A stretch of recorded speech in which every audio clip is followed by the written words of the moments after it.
Mientras se anunciaba el alto al fuego en el Líbano, Israel continuaba con su escalada militar en el sur y según el Ejecutivo israelí, sus fuerzas alcanzaron al río Litani. Se trata de varios kilómetros de la frontera que separa a Palestina ocupada del Líbano. Desde el mes de septiembre pasado, Israel ha intensificado sus ataques violentos contra varias regiones libanesas, especialmente en los suburbios de Beirut y en la región de la Bekaa. También el Estado sionista anunció el asesinato de Ahmed Sobhi, afirmando que se trataba de un dirigente de Hezbollah responsable de las operaciones en el sector de la costa libanesa. Con el alto al fuego en el Líbano, el gobierno sionista pretende garantizar la libertad de movimiento y de acción de Israel dentro del territorio libanés. Aclara Israel su derecho a actuar en caso que ocurriese cualquier violación del acuerdo pacífico por parte de Hezbollah. Es una propuesta de Israel que estampa claramente la intención del Estado sionista en relación a lograr una profundidad estratégica en territorio libanés. El portavoz del gobierno israelí, David Mincer, aclaró que el acuerdo preservará la libertad de Israel de actuar en defensa propia para eliminar la amenaza de Hezbollah. Son condiciones muy difíciles de aceptar por parte de la organización paramilitar pro-persa Hezbollah. Y esto lo decimos porque de aplicarse este acuerdo, significaría una humillante derrota para el Hezbollah. Se puede entender las acciones de resistencia desarrolladas en el frente libanés contra la ocupación y agresión sionista, pero también se debería evaluar el alcance y la efectividad de esas acciones de la resistencia ante la agresión israelí. Porque en síntesis, las andanadas de cohetes lanzados a la Palestina ocupada de parte de Hezbollah fueron insignificantes en relación a la operatividad del ejército sionista que hoy ocupa otra vez el sur del Líbano. Y está claro que en la mesa de negociaciones Israel está imponiendo una agenda de temas que solo beneficia a su estrategia de expansión territorial. Algunos funcionarios israelíes van aún mucho más lejos, como el caso de Ben-Gvir, que ha confirmado que votará en contra del acuerdo de alto al fuego. Este ministro judío fundamentalista consideró que el gobierno no logró alcanzar el objetivo de la guerra, es decir, devolver a los residentes del norte a sus hogares. Lo ha afirmado en relación a los desplazamientos de habitantes de la localidad bautizada por el sionismo como Kiryat Shimona, que en realidad el verdadero nombre es Al-Halsa, el nombre en árabe. Pero otro extremista en el Ejecutivo israelí, el ministro Smotrich, ha dicho que un acuerdo en estos momentos no vale nada. Su sector rechaza cualquier tipo de negociaciones de paz. Por su parte, el responsable de política exterior de la Unión Europea, Josep Borrell, instó a la comunidad internacional a presionar a Tel Aviv para la aprobación del plan de paz en el Líbano. Borrell asegura que el acuerdo propuesto incluye todas las garantías de seguridad necesarias para Israel, pero se olvidó de las garantías para el pueblo libanés y en especial la reparación de los daños ocasionados por la maquinaria militarista sionista en el Líbano. ¿Quién se hace cargo de la destrucción de la infraestructura libanesa, de las propiedades de los civiles, de las muertes de inocentes? En este contexto debemos celebrar la decisión de la Corte Penal Internacional. Enhorabuena que los acusados por delitos de lesa humanidad, los sionistas Netanyahu y Gallant, tengan capturas en el plano internacional. De ser efectiva la orden de captura de estos criminales de guerra, seguramente el mundo les quedará chico para esconderse. Justicia, justicia perseguirás, repetían como consignas los grupos afines a la ideología sionista. Ahora, como si se tratara de un boomerang, la misma consigna vuelve hacia ellos, pero en este caso para golpearlos a todos los responsables materiales de las atrocidades cometidas contra el pueblo palestino.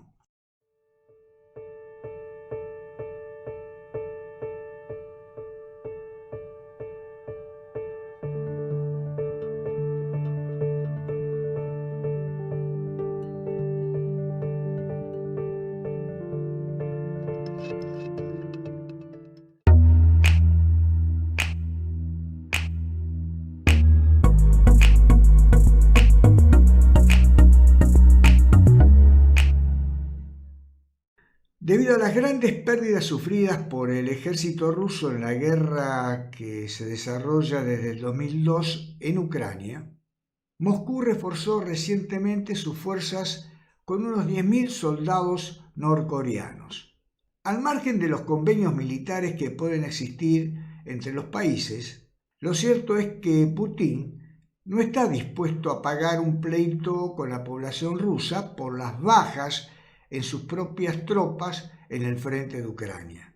Luego, como en el caso de la incorporación de soldados de Norcorea, es una verdadera salida elegante para aliviar en esa dirección las pérdidas humanas, pérdidas que tienen que ver con las bajas en sus regimientos, que en este caso son mucho más importantes que las materiales o los daños en las infraestructuras de las ciudades rusas dañadas por la guerra. Pero además de norcoreanos y chechenos que operan en el frente de guerra con Ucrania, Rusia ha comenzado a incorporar yemeníes. Se trata de entender que se trata de una cooperación que representa una señal de las buenas relaciones entre Moscú y los hutíes del Yemen. Según el periódico británico Financial Times, una información que es compartida por otros medios árabes, se afirma que el ejército ruso pudo reclutar a cientos de hombres yemeníes a través de una misteriosa operación de contrabando. A los hombres reclutados en el Yemen se les prometió trabajo bien remunerado y otras oportunidades para obtener la ciudadanía rusa, pero al llegar a Moscú se vieron obligados a luchar con el ejército ruso y fueron enviados inmediatamente al frente de batalla en Ucrania. La información aclara que el proceso de contratación en Yemen estaba organizado por una empresa fundada por un destacado político hutí.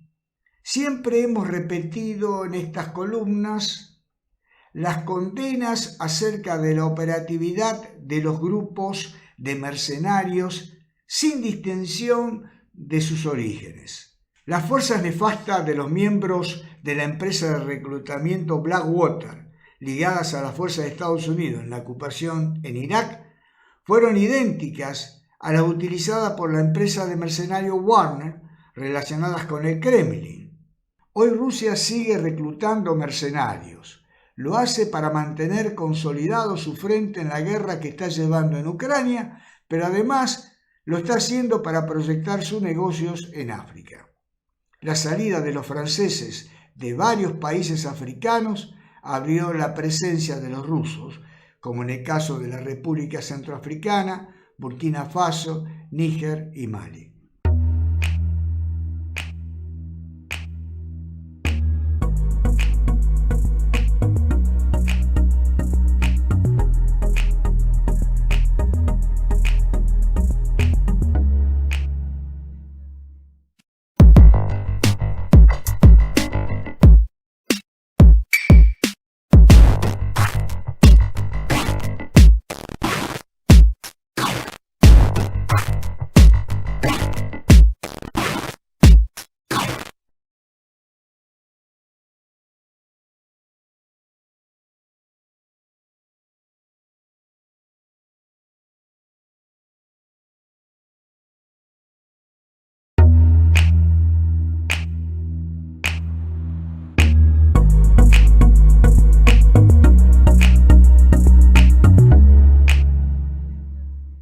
pesar de la alegría que corre en los distintos lugares en el Líbano y que tiene que ver con la puesta en práctica del alto al fuego que involucra a Hezbollah y a Israel, algunos dirigentes árabes ponen en duda la efectividad de este plan de paz transitorio. Un acuerdo de 13 puntos, ayornado a la resolución 1701 de la ONU, que puso fin a la guerra en el año 2006 entre Hezbollah e Israel.